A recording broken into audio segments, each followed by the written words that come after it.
lovely Saturday. What we're up to today, why this matters for you. 67% of you are flirting with burnout. There's a lot of you struggling with sleep. And so we want to make a difference in that. DARPA did a study showing that by studying flow state, we could accelerate learning in high stress environments. This is for operators. This is for agents. For shooters, they learn 2.3 times faster being in a flow state. We can get 500% more done if we're in a flow state. And again, the whole main theme with Flow State Saturday for you, if you watch this on YouTube, if you watch this on LinkedIn, Instagram, Flow State's not reserved for the elite, not for the Red Bull race team only, not for F1 race car teams so they get to enjoy that, not for tier one operators. It's for you and now. And so that's what we're bringing to you today with me, Brian Muka, and the lovely Magdalena. Take it away. I will. All right. Thank you so much for your awesome intro. I just went live on my LinkedIn with your repost. Amazing. So welcome, everybody. I wanted to introduce all three of us. So I'm Magdalena. I'm a certified health coach. I help people regulate their nervous systems by entering the state of flow. I also help them with burnout prevention and recovery. I help people to stay energized all day through nutrition and different lifestyle habits. And I also get people to connect with their hearts, like their inner being, their inner compass that will guide them to the right place in the right time and create synchronicity in life. Oh, sorry, that was my water bottle. And then we have Dr. Jake. So Dr. Jake does a lot of things, and I would love to just read a bio because every time I introduce him, I miss something. So I want to give you the full version of what he does and who he is. So Dr. Jake Felice is a longevity physician and flow state apprentice who blends the precision of lab-based medicine with a deep background in manual therapy and psychology. Dr. Jake views health as an integrated system where data meets direct experience. Today, he's here to talk about why high-quality sleep is an ultimate flow hack, not just for recovery, but for silencing mental chatter and unlocking peak creativity in our daily lives. He blends insights from music, he actually plays the flute really beautifully, and surfing that can help you feel more in control of your creativity, well-being, and productivity. So he'll be speaking more today because last time he didn't get much of a chance. The internet was not cooperating, but today the internet looks like it's working really well. So he'll get more of a chance to share about his sleep hacks and advice. And then we've got Brian, I was going to say Dr. Brian Muka. I'll take it. You are a doctor in some ways. He's basically the modern day Jedi, a genius in so many ways, especially when it comes to combining flow state with technology and how to use technology in a way to leverage our time and to minimize burnout and help us to just flow more by doing less of these mundane tasks that AI can do for us. And he's actually creating his own AI agent. And he'll teach more about that at some point. He also used to be a bomb tech, both detonating and diffusing bombs through the US Navy. He's got all five fingers. All 10 fingers. I still have 10. Yeah. He's now a leadership advisor. And along with us, he's doing flow state work to teach CEOs and leaders to live in a state of calmness, productivity, high performance, and minimal burnout. So take it away, Brian.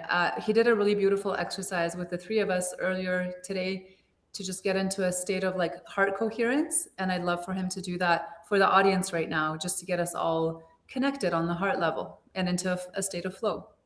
I love it. So we're tapping into something that NICU nurses do very well, nonverbal communication. And so because these nurses can sync with these babies, they know immediately if something's not quite right before the test can show it.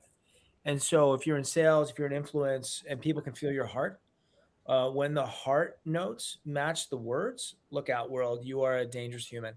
So we're going to do that. I'm going to teach you how to create heart, brain, make my mind the weapon of my heart. For me, that way God's will can also be my will, right? So how do I wield massive power? Make sure it's always for the good. It's through the heart and through love. So all I'm going to do first is I'm just going to pull my elbows backwards. So it's a heart opener. Bonus points if you have cacao in your coffee, the cacao Mhm. papao, right? And then just come back down, keep the spine right.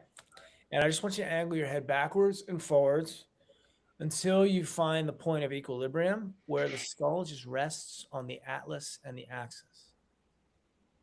And while you're in this position, I have my fingers like this for some reason. I like mudras. Over my heart. Just take a deep breath in this space. And just let it go. Just like, yeah, no need to ride it actually. So breathe in again like a balloon. So suck in air like a balloon through your heart. And in 3, 2, 1, I'm going to pop your balloon. Ready? 3, 2, 1.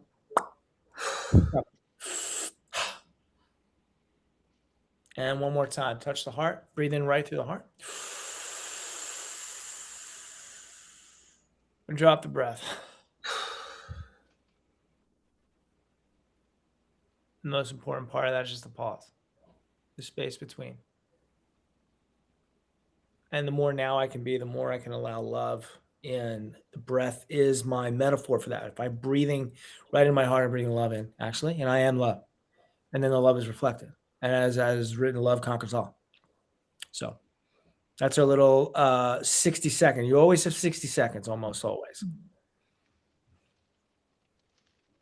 So now that we're in a better state, you guys can match the frequency. And now we're channeling ideas. We're sharing in the same epiphany channel. So Dr. Jake Felice, the floor is yours. Hey, okay. We're going to segue off of Brian. Brian said the word NICU, who a lot of people might not understand. That means neonatal intensive care nurses who connect non-verbally to see if these newborn babies are in a state of survival or thriving. And neurologically, part of how that works is through something called mirror neurons. Mirror neurons allow us to view outside events and internalize them. So if you're watching the Olympics and you're seeing those skaters or those snowboarders or whomever, and you're getting a little buzz going on, that's motor neurons too. And it allows us to have a sense of intimacy and survival status in the nervous system, whether it be a newborn baby or a CEO who's burnout and overworked, is not optimal. And one of the ways that flow states really can help move us out of these non-optimal states is through sleep, and also through non-verbal states of consciousness, of which flow state is one. Meditative states are also nonverbal states.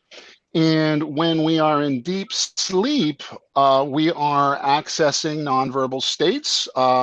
There's no activity, and think of how good you feel. You're not even there, but you know the deep sleep feels good. And those delta waves, the delta brain waves of deep sleep, re-nourish and reset and help rewire the mirror neurons. So these nonverbal states are very important in flow. We can hop into neural states with music. I'm just a weekend surfer these days, but for me, when a wave walls up and I need to either slow down or catch my balance, sometimes you put your hand into the wave, into the water, and there's this extra dimensionality to it where I am both performing at the same time and watching myself perform. That's those motor neurons engaged. So I'm relating to myself, I'm relating to the ocean, I'm relating in this sense of unity. So sleep is essential for that. Mirror neurons are beautiful. And Magdalena is a dancer. When you're on the dance floor, some of the people who are in the most flow on the dance floor, other people, we start copying them because we're trying to get that. So this motor neuron idea. So I think I'll turn it over to Magdalena and see if that resonates with you in terms of the dancing or any of those other things that I talked about. Yeah, that was so great. I'm so glad your internet is back up because I love hearing everything you have to say. There's such a different and very science-backed perspective on things, and I love that. Yeah, so with dancing, I did different types of dancing, but for over like 20 years, I've been salsa dancing. And I really loved, so there's a lot of like mirroring going on when you have somebody lead you. And I was always, so this is the very interesting thing about me. I am a good dancer, but not so much because I'm a very like I am creative in different ways, but it's not that I have this amazing form and like all the right moves. It's because I really know how to follow, because I can tune into the person's lead. So I've always been told like that, honestly, a lot of people have told me on the dance floor that I'm one of the best people they've ever danced with, but I'm not professional and I'm not the best when I'm on my own in terms of like salsa, Latin dance choreography. So it's about just like, and I feel like I'm gliding on water sometimes when I dance with a really good partner who knows how to lead well. If somebody leads too strongly and intensely, it gets me out of flow. And if they don't lead enough, then I don't know what to follow. So they have to have just the right amount of like pressure, even like they teach you hand on hand, the right pressure. And I can just really pick up on that really, really easily. So that's kind of like a metaphor for life, right? Like, how do you tune into other people's little nudges in such a way that you can follow in the right direction? And even for me too, like picking up on people's like maybe little triggers, or just like the way their body language changes, to see like where they're at, to see if I need to maybe slow down or stop talking, or maybe I need to ask them a question. So when I say I do intuitive coaching, that's part of it, is like I really just tune into that person's energy and see how I can mirror it in such a way that feels good to them and that can guide them in the right direction and also help them to be present.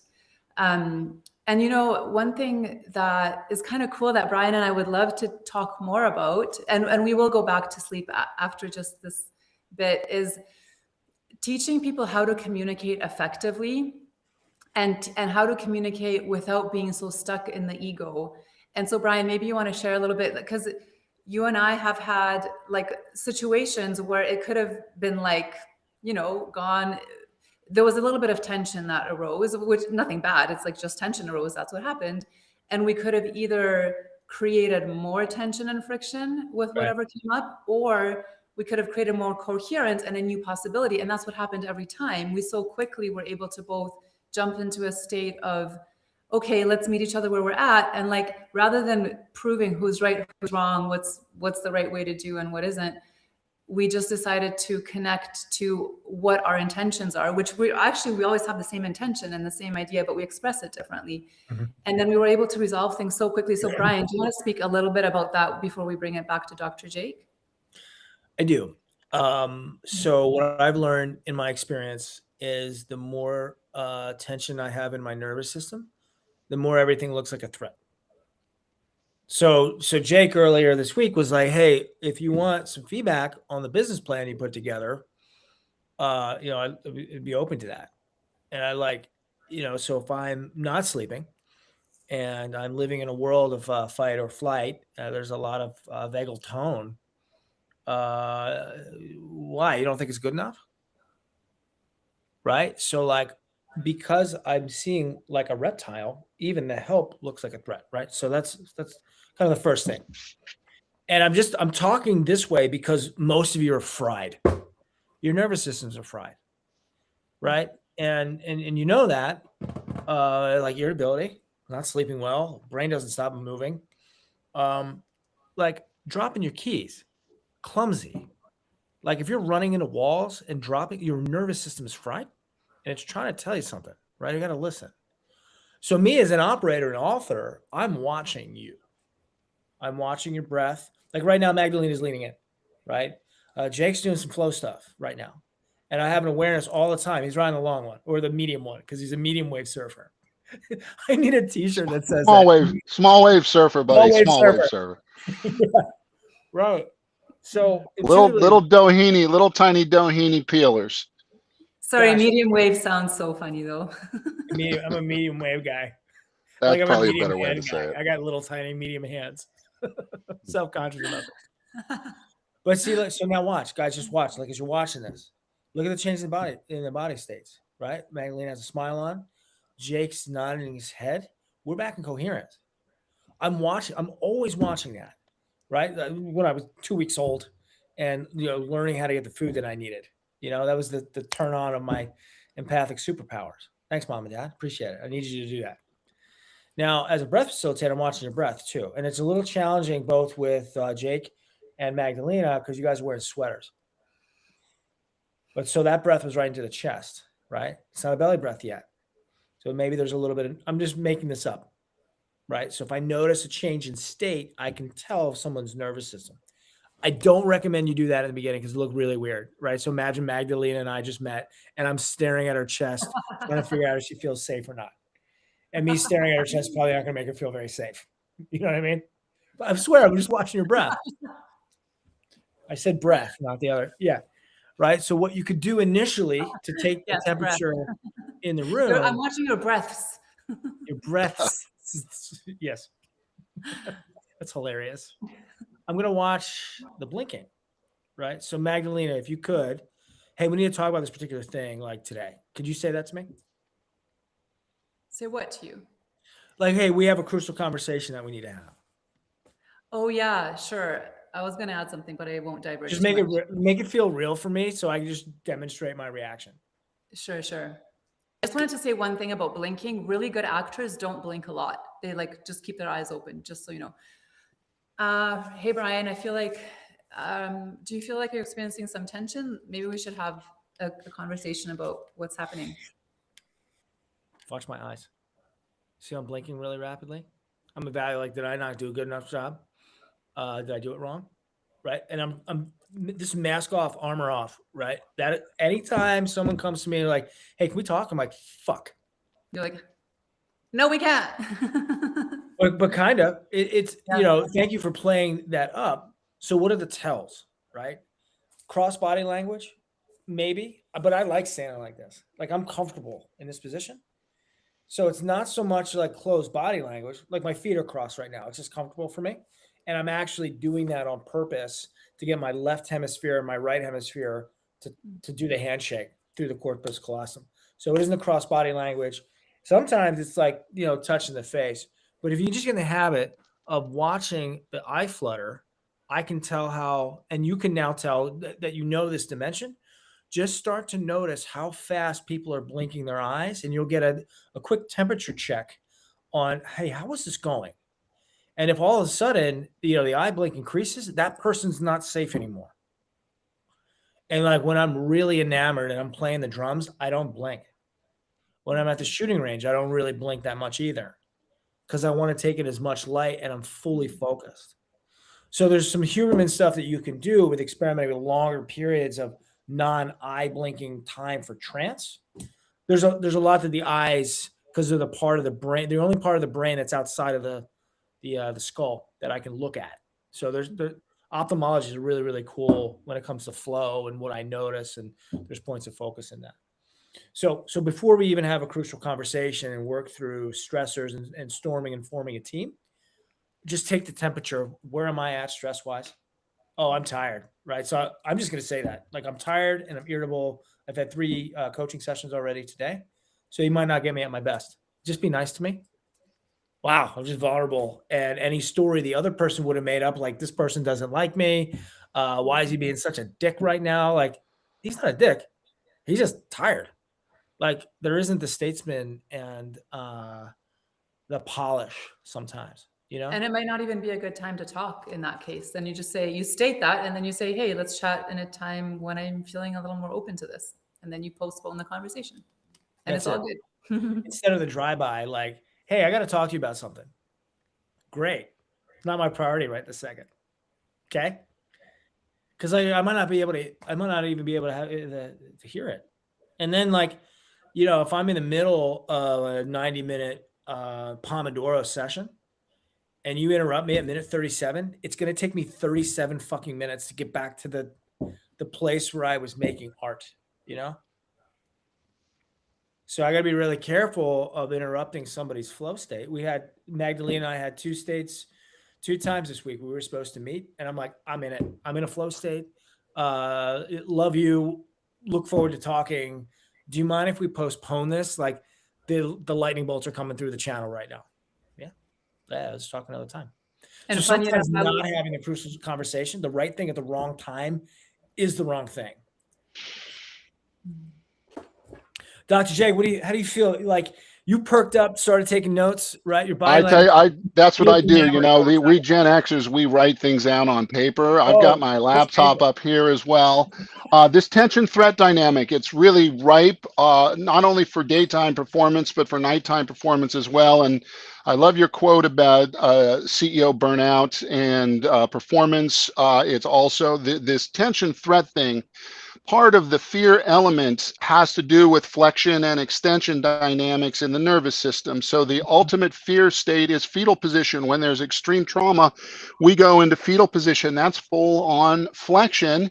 And the ecstasy is extension, or when you're dancing or when there's a touchdown, that's an extension maneuver. So the tell that I look for, and I learned this playing cards because I'm a really crappy poker player. I don't play, that's how bad I am, but I can tell because I watch the scalene muscles, which are accessory muscles of inspiration on the neck. And if somebody's Yeah. not wearing a turtleneck, I see those scalene muscles flutter. I know they just got a bad card. And that's my only thing I can do in poker that's any good. So that's why I don't play. But we can observe these cues. And so this deflection extension is governed through a part of that reflex is called the Moreau reflex. It's a neonatal reflex. We talked about that earlier with the babies, but it's governed through fear of falling, this eighth cranial nerve.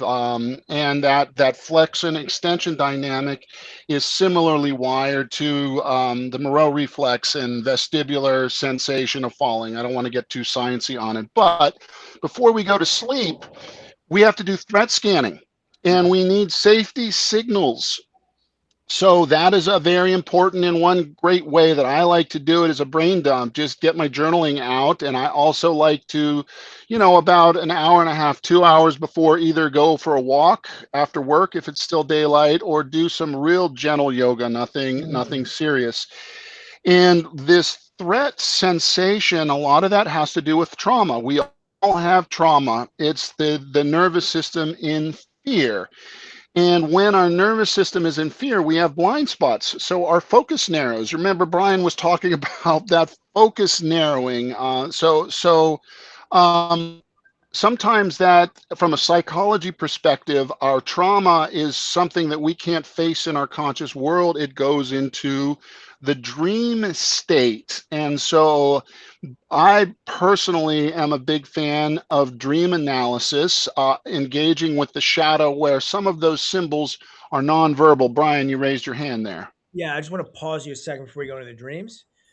You brought up something really powerful, right? So, just talking to you, the listener, in this, and the way that you talk to yourself. So, I'm just going to put myself on report. I'm not always very kind in the way that I talk to myself. And I promise you that when I'm in flexion, when I'm in fear, when I'm in unworthiness, my spine is in this position first, and then the terrible inner monologue starts. And I'm not going to spend any more time than that. If I look at my positioning of my spine in flexion, and then I wait a second, you will then hear my negative self-talk happen, and I'll be in a negative energetic state. Right? So me being suspect of all opinions, but especially my own, how do I alter that? I'm going to change my posture. Right? There's a whole TED talk on power positions, and like how this not only changes like my spine and the extension changes my thoughts because it changes my energy, but it also changes my hormones that I produce. So if you watch monkeys in the wild, the beta male will be fat and it will have like subservient posture, where the alpha will be all the way open. It will be very lean because the station and the way they're able to express their body language into extension also predicates the hormone release as well. So I just want to touch on that before we shift topics into lucid dreaming, dreaming out. This part is fascinating for king and queen. And just a little bit to tag on that, and then I want Magdalena to jump in. But physical flexibility of the spine, range of motion of the spine, we can improve that. You can improve that today with some gentle stretching. I love to do the sun salutation in the morning, which is very much engaged in flexion and extension of the spine.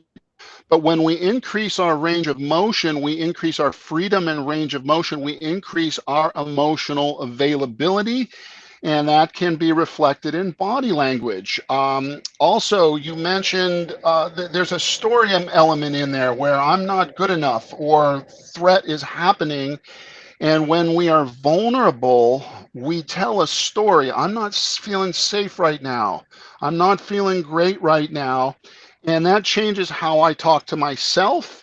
And when I forgive myself, I'm able to let go and surrender to that emotion, and that helps us get into flow, and it can help us get into sleep.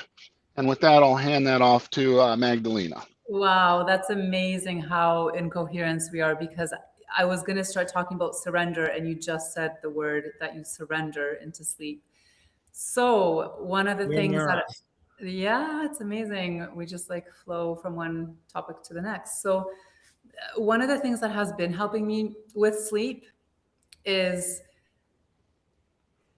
going more fully into a state of surrender. Because at the end of the day, first of all, I still have so many ideas going through my mind, which is the beauty and the curse of an entrepreneur, that it's like you open up the floodgates for ideas to come and they don't stop for me, and they're all good and it's all exciting, but at the same time, it can kind of interfere with my ability to fall asleep and shut it down.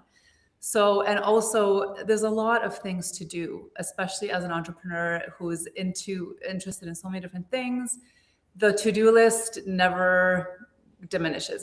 There's always a million things to do. And very often when I go to bed, I'm like, man, there's so many things I didn't finish yet and so many things I want to keep working on, but it's already 11 and I want to sleep. So I'm restored the next day.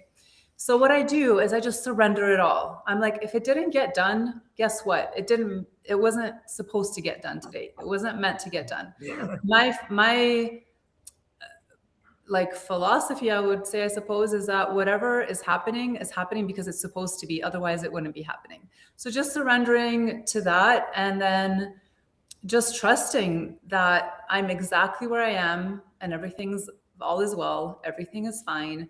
And just kind of like going to bed with that very open, all is well mentality is helpful.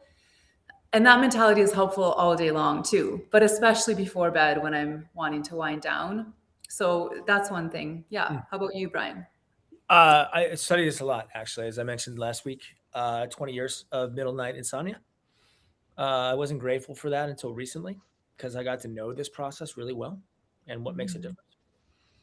Some of the mechanical stuff that made a difference was, sugar and honey and not sugar, salt. I mean, not sugar, honey under the tongue. But also, wait, I'll just interject. So basically, you put some honey and some salt under the tongue, and that will help you fall asleep. Yeah. It reduces the cortisol. The psychology of this makes, and I'm hoping Dr. J could touch on this a little bit more. But I would finish the day, and I would never feel satisfied. I didn't do enough. And the insidious part of that is the days that I actually I smacked the cover of the baseball off. Those days were the days I felt the worst. And I actually had to train my mind, not perspective, not my perception, but my perspective. I had to train this. And Dan Sullivan and Ben Hardy wrote a book called The Gap in the Gain. And so before I go to sleep, I list out my 3 wins. The 3 areas I gain altitude. If 3 is easy, I do 4. If 4 is easy, I do 5. It's like a stretch for that. And then with Neville Goddard, the feeling is the secret sleep. So I'll do that first, and then I'll relive the day and prune it. So I had a world-class day, and then I start doing that for tomorrow. Because whatever frequency I have as I'm inducing sleep as the ceremony is actually going to be the frequency I get to enjoy all tomorrow. So in a metaphysic Jedi kind of way, those 15 minutes as sleep is inducing are the most precious 15 minutes of the entire day for tomorrow. Absolutely. And what we are doing right before bed actually influences what genes turn on tomorrow. You are future entrenching, especially for blood sugar regulation. And so I love I love data. We're really very primitive with science in many ways. We're getting much better. But one thing who have continuous glucose monitors on is comparing the night before's events with their blood sugar throughout the day, because the genes that turn on insulin the next day are also affected by light the night before. A lot of people have middle of the night insomnia. There's some interesting research on biphasic sleep that you can reference. I am equivocal on that, but I'm also up almost every night in the middle of the night. Brian, you mentioned not feeling satisfied with your day, and then you do that brain dump where you talk about your wins. And so these are the revision of our stories. And then as the story gets redone, our threat recognition changes. And again, we have trauma. Our culture, they make money from us. We make bad decisions, bad financial decisions, bad life decisions when we're stressed. And especially those bad financial decisions, if you've ever woken up or even woken up in the middle of the night, why did I buy that or whatever? We make bad decisions. So a lot of the times this trauma that we have, we externalize it. So you can see it in the external world. So all of a sudden work becomes more scary because I'm externalizing my trauma. Or what I really love is in the dream. Carl Jung said that every character in your dream is a vision of yourself. So talk about mirroring in those mirror neurons. So this is just a huge topic. Sleep is so multifactorial, and I feel when I'm with patients who are having trouble in sleep, I just keep trying new things with them and try to raise awareness, because there's so much we can do to improve sleep. And I'm going to hand it over to Magdalena here. But first, I want to say, you guys, you have to take control of your nervous system. Culture is not your friend. That cell phone that we're all communicating with through here right now is not necessarily our friend. We are becoming melded with machines, and it is healthy for us to have a clean break. I'll leave it with one more thing. I just saw on CNN, they're like 6 different states now in the US that have introduced bans on social media use for kids. So anyway, Magdalena, take it away. That's good to hear. Wow, we're doing something proactive. Well, going back to what Dr. Jake was saying about blood sugar regulation. So one of the best ways that you can regulate your nervous system and regulate your sleep to get restorative sleep is to have regulated blood sugar levels. And there are many ways to do that. As Brian mentioned before, you could put some raw, organic, unpasteurized honey and salt under your tongue. That will help with that. It'll release glucose throughout the night at a steady level. You can also add actually some coconut oil into the mixture. So if you do that, then you can just kind of eat it. But one amazing way to regulate blood sugar levels is to start your day, first of all, with warm lemon water to prime your digestion. You can add apple cider vinegar to it as well, a little bit of sea salt. I like to add some natural electrolytes with no additives, no sugars, no stevias, none of that. And just eat some protein, at least 30 grams of protein in the morning. I know some people like to do intermittent fasting, but it's not for everybody. And especially women, we don't do as well with intermittent fasting. So I would say eat some protein in the morning, protein with a bit of healthy fat, some fiber, a healthy carb, just to have balanced meals throughout the day.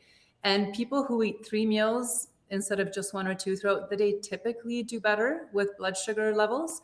And as I said, have healthy protein, fat, fiber, and a carb that, maybe brown rice or a rice cake or something that's maybe gluten-free, because a lot of people tend to not do well with gluten.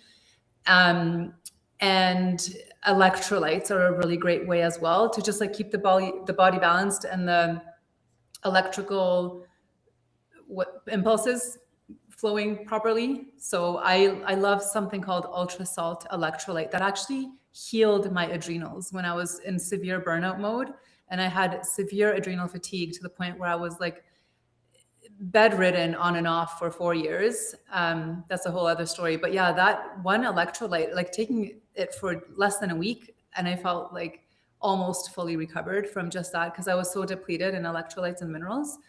Minerals is another great way to support your body. So really, and caffeine. So if you drink coffee, that's really taxing on the like it spikes your cortisol levels, and then it crashes them. So you're like basically like this with your body throughout the day. So if you are having coffee, I mean, there's many ways to upgrade it, but one way is to make it into a bulletproof coffee. And that means adding fat to your coffee. It could be ghee, which is used in India a lot. You made it today, Dr. Jake? First time this morning. I'm enjoying it now. That's awesome. Okay. So basically, you could do ghee, you could do grass-fed butter, coconut oil, or cacao butter. Those are my preferences. And then some MCT oil. And what that does, the fat in it helps the caffeine to release into your bloodstream slowly. So instead of this quick spike in caffeine, you get like a slow, gradual release into your bloodstream. And that gives you steady energy and focus throughout the day. And you don't get those crashes after. And typically people that drink bulletproof coffee, they only need one coffee a day because you don't go through the crash. And people that have more than one coffee a day, it's because they crash and they need another spike, and they crash and they need another spike. So yeah, that's another thing. And also, I usually don't have coffee until I first eat something, like at least a little bit of protein, even like an egg. So yeah. Brian, how about you? How do you regulate your blood sugar levels and cortisol levels? I want to zoom up a level, right? Sure. So it's less important how I do that. And like, how do I think about that particular question? So, Dr. Jake, you brought up something about the nervous system, and there's a Chase Hughes, NCI. He's the author book, right? The Behavioral Ops Manual author. I love his stuff.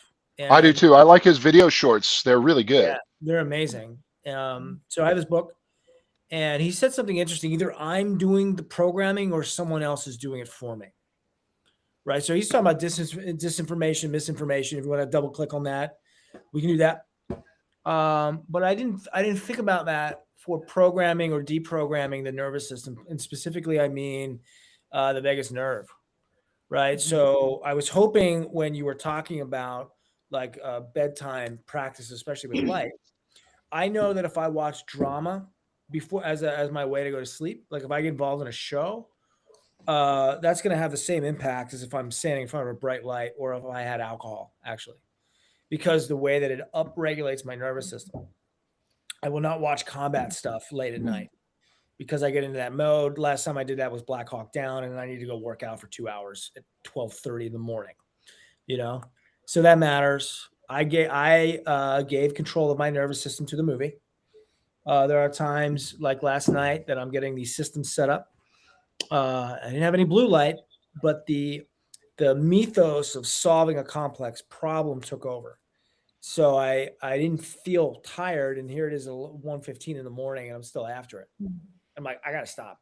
I gotta stop the train, because my body was giving me all of these great feel-good chemicals because I was doing something novel and I was doing something meaningful and I was in a flow state, but I exceeded my dwell parameters. So one of the things I learned as a bomb technician, my guys, I didn't have to motivate my guys. They were already there, And so my role as the leader, if I had asked these guys to get in the bomb suit, my role actually was telling them when to get out of it because they would go until they died from heat exhaustion. The suit gets really hot, right? Especially, if it's hot out. And I'm having an epiphany moment of I gotta get better at this because I have the ability to like plow through things. Maybe you too. I keep going, and I like pain in interesting ways, right? So I can go farther, I can go longer without sleep, but that's not always in my best interest. So what I want to do, and I'm using that language because I haven't figured this out yet. When I'm like 90% depleted, take a pause. I want 10% like in the tank. And so in those 10%, what am I going to do? I'm going to cup my eyes. I'm going to not move my body for 3 minutes to send a signal. We did it. And then metaphysically, I'm going to imagine that I'm on a beach and I'm dancing and I'm getting my reptile on and letting the sun soak through my body as if I'm actually there. The body doesn't know the difference, and recharge. So as we think about, blood sugar and cortisol and all those things, like I just want to recharge my energy throughout my day. In the same way I eat, there's just sometimes of tired and weariness that food or sleep isn't going to solve. It's like, how do I connect to source? How do I connect to, there's a wave in Encinitas that I've surfed probably 400 times in my mind. My birthday wave. What's that? Which wave is that? Encinitas. It's on Beacons.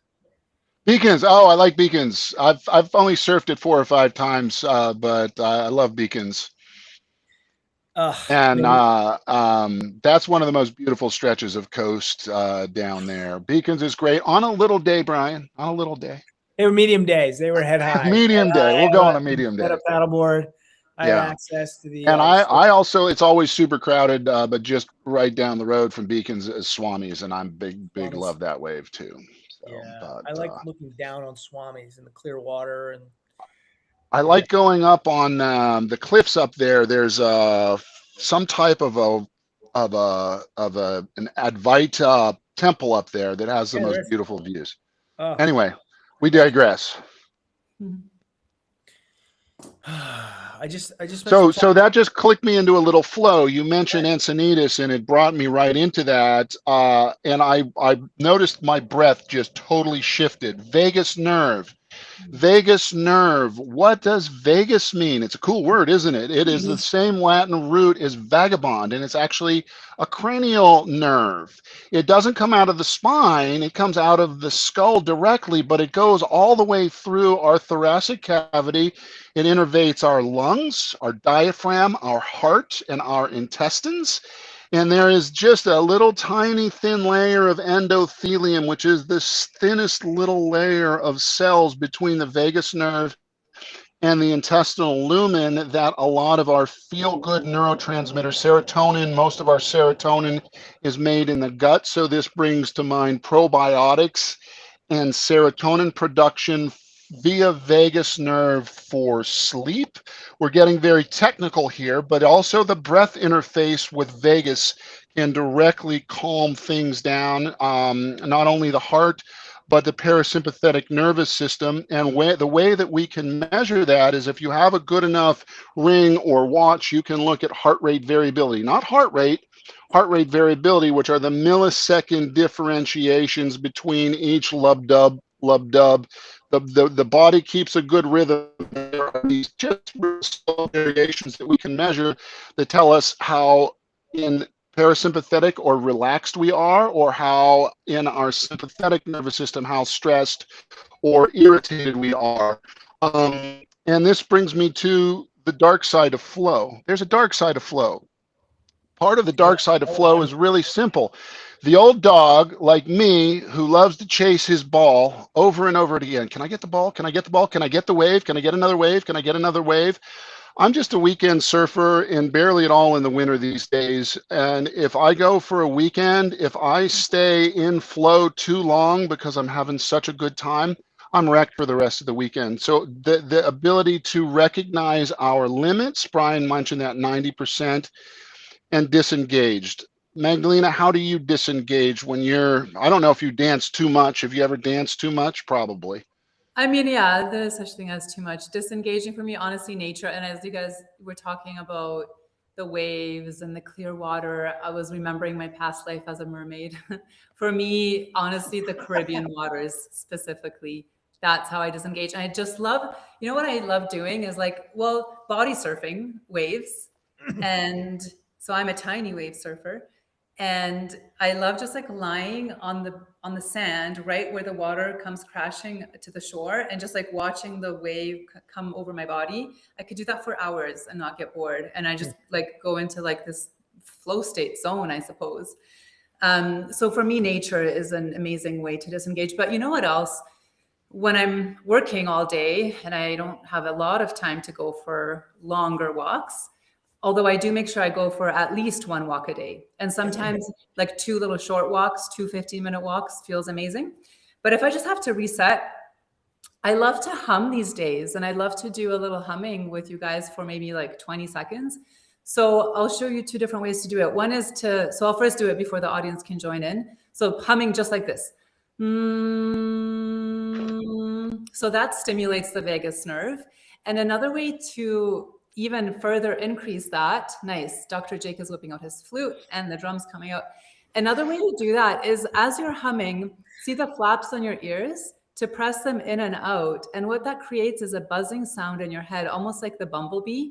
So that does two things. First, it connects me to the bumblebee frequency. And if you research bees, they're one of the smartest animals on earth, and the most high performance and productive.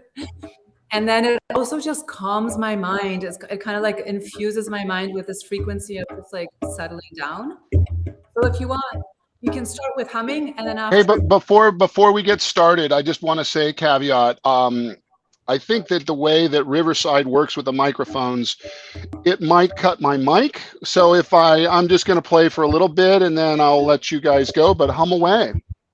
Sure, and Brian can do his Mongolian throat singing if he wants. And like I said, as you're humming, you can just add after just this motion into the ears. So let's just hum, I don't know, like a minute. I'll just stop when I feel like stopping, and then you can take a breath and keep humming if you want to continue humming. Okay, ready, guys? Okay, so let's start.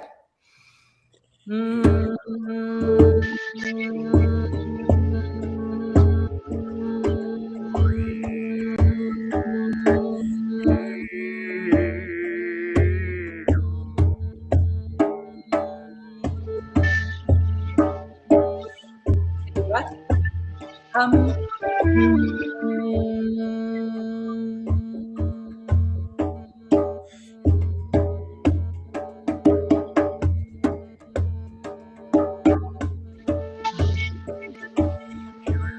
One more breath in.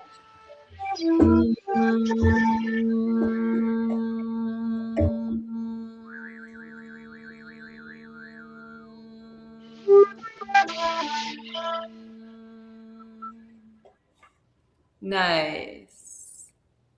Nice. That was like a lot happening and also really calming at the same time. That's our LSD time. It's like laugh, sing, dance. Yeah, we get high off LSD like that. My favorite part, Dr. Jake, if I may, there's something I admire about you.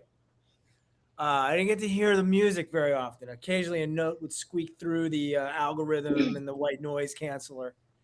But it was just you moving like a violin player with the flute. I was watching the music move you, and it was compelling to watch. It was kind of like how Magdalena, when she dances, encourages groups of people to spontaneously start dancing. You had the coherence in that. And then Magdalena, you were the maestro, and I got to play the altar. And I got to follow you, Magdalena, just like dancing. You were the lead. You were a good lead there. Oh, cool. And I was in my own world because my eyes were closed and my ears were closed. So music is one of our best ways to access flow state. Singing in your car. How many times have you been singing in your car to a great song and you look down and all of a sudden you're going way over that speed limit? Because you're just, oh my goodness. And it's just like, I was having so much fun and just whoom. The music, when we're in with the music, one of two things happens. One is that the verbal can turn down and we're just tuning in, or also music, our brains have this wiring in it where we remember lyrics. It's the first operating system where information got transferred from grandmother to grandchild through these songs. And I can remember songs from 40 years ago that I haven't heard in 40 years, and yet those lyrics are right there. So that the singing and the music is one of our birthrights as humans, and the playing of music, the singing of music, the dancing to music is one of the greatest activities that I feel we're losing in our culture. And I'm not a gamer, but one of the coolest things about video games, a lot of people admit, is that music aspect of them. So think about that. And again, music coming through that 8th cranial nerve, which is that same nerve. It's the music is coming through the cochlear branch, not the vestibular branch, but it's the same highway to the brain that flexion extension fear circuit runs on. Good to know. Magdalena was kind enough to send me some really great, it was like a YouTube music stream. And I forgot how much I love listening to like like charging flowy music first thing in the morning while drinking my Bulletproof, sitting in front of my UVA, UVB red light lamp. It's a game changer. It just plays in the background, and it's just like I have so much fun getting my day started. And I found also late at night, I bought these really nice Plantronics, like Mickey Mouse headset. And I bought it specifically to listen to EDM when I was doing my after dinner work period. This was years ago, but like I would put it on, some Future Primitive or, some, kind of like glitch, uh, sort of glitch mobby, and I'd get a second wind from the music. And as I'm thinking about this, right? So I think about the brain, and I think about like for mental illness type things, songs will be the last thing. One of the last things that we remember, hold on to. We always can sing along. So like singing, yoga, those types of things is really powerful actually for rehab and those things. But the thing that comes along with it, I don't know the science of this, and I'm sure you do, Dr. Jake. And I'm not an expert in this by any means. But before I go to sleep at night, I'll do a little hape ceremony, and I have these little tea lights, and I'll just like kind of like wash the day away in a way. And at the end of the ceremony is when I breathe in the birthday cake smell. I'll blow the candles out, and I just shifted timelines. I told you that. I felt my whole body shift forwards and backwards. It's a really cool sign when you get in tune enough to notice those timeline shifts. Anyway, I'll blow the candles out, and I smell birthday. And there's something about that scent. And so, Magdalene, I was hoping maybe you could talk a little bit about essential oils and how maybe I can use citrus, like if I'm in a learning mode, what can I do before bed? Those types of things. Yes, essential oils, they affect They're the essential, limbic, I heard. essential to us. They affect the limbic system of the brain through the olfactory bulb. So you inhale it, they go into the olfactory bulb, and then they affect the limbic system, which is the emotional center of the brain. So it can elicit, different oils can elicit different emotions. So if you want to feel more elevated, I would suggest like a citrus oil. So anything like lemon, orange, grapefruit, bergamot. I love bergamot. That's what Earl Grey tea is actually made of. So that taste is from bergamot. Lime, all those uplifting oils, combining them with peppermint oil because peppermint is a vasodilator. It's energizing. It boosts circulation. So if you're tired, you can inhale that together with maybe orange oil.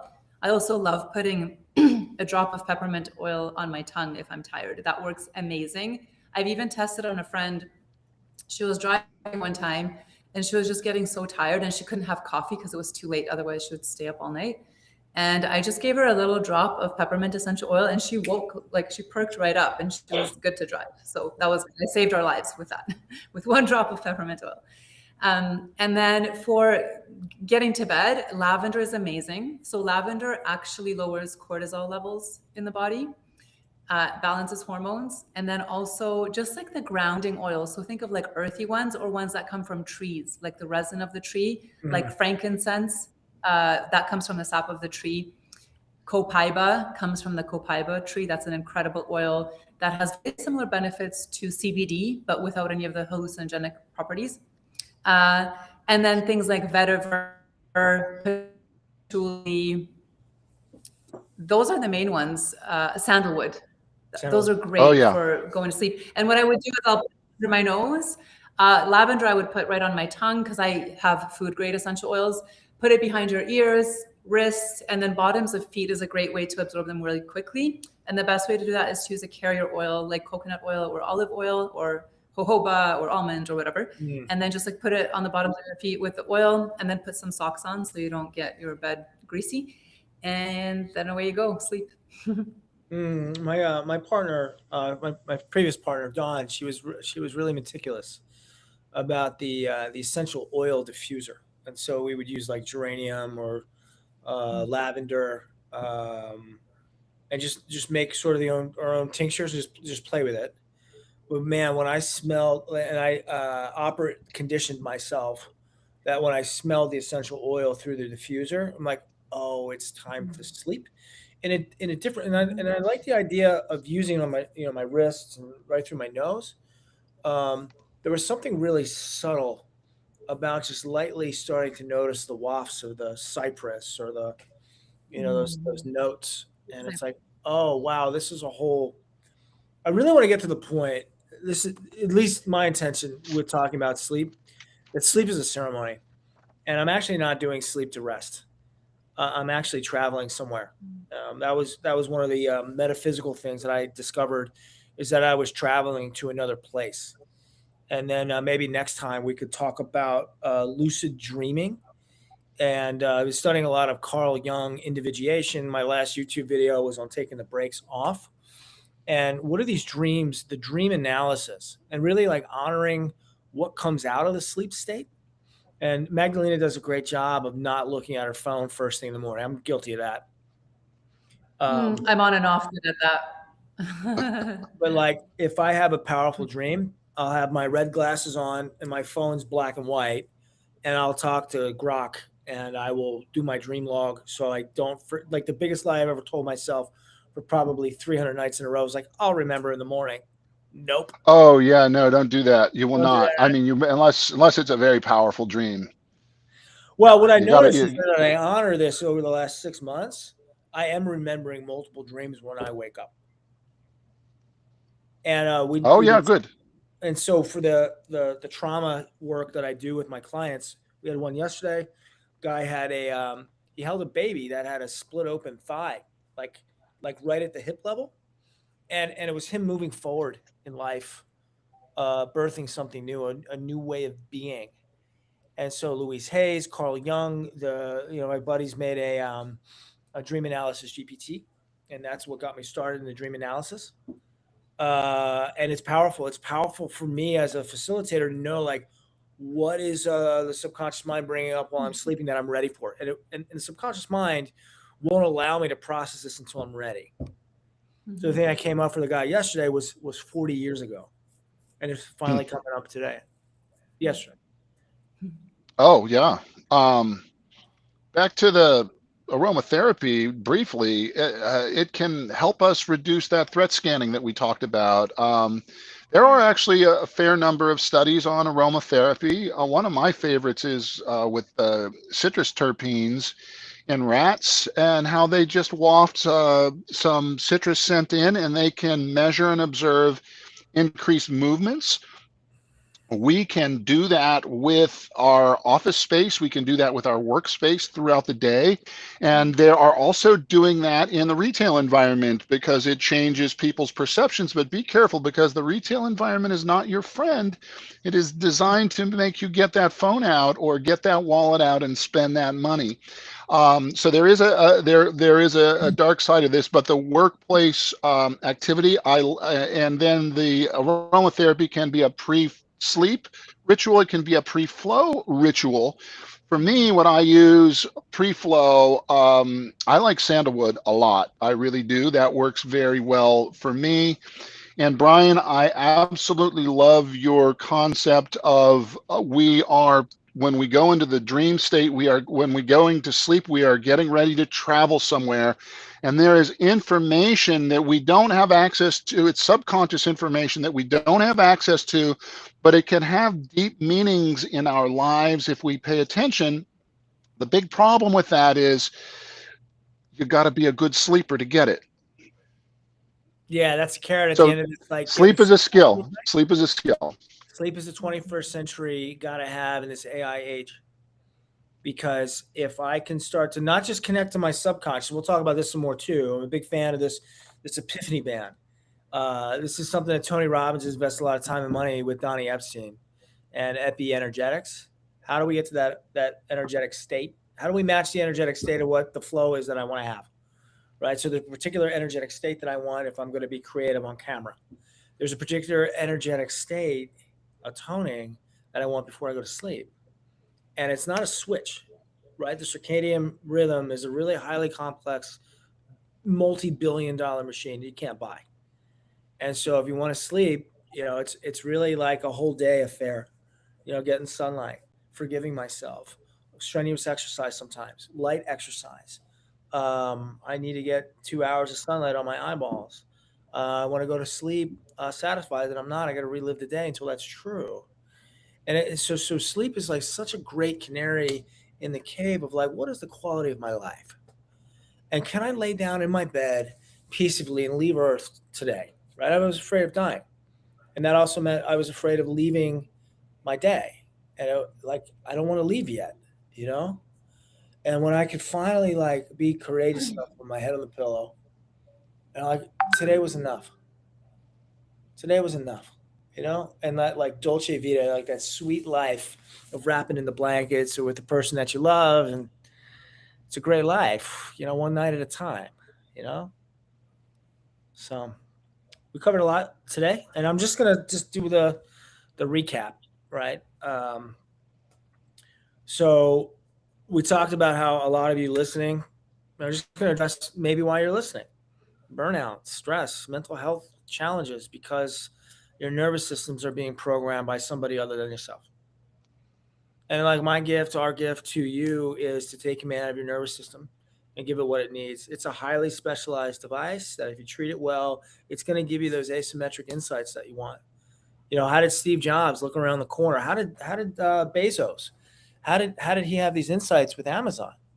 He protected sleep like it was his fucking job, right? And I remember a quote from Bezos. He said, "I sleep 8 hours a day because it's in the best interests of my shareholders." So it's a 21st century skill, and all the technology out there is designed to keep you awake and buying stuff.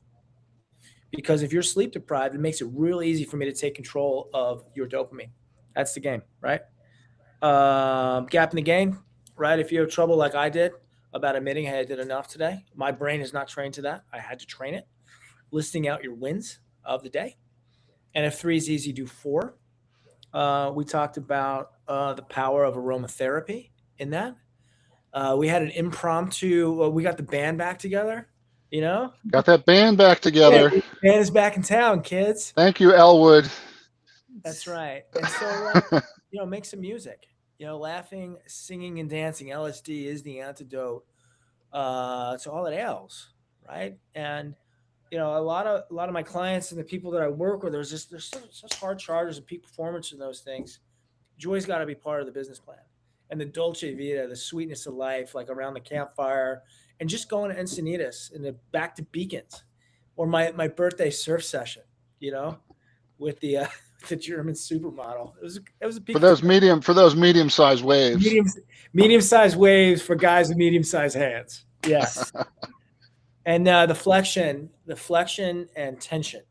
So if you're experiencing some panic or some unworthiness or those types of things, just notice your posture, and then open up again. You can lead that with your body in a way the mind can. And there's a reason the vagus nerve touches everything here. It's a powerful signal back to the brain to let the brain know what's up. What the NLP guys do and a lot of the therapy and those things, it's a top-down approach. I can think my way back to peace. That's not true.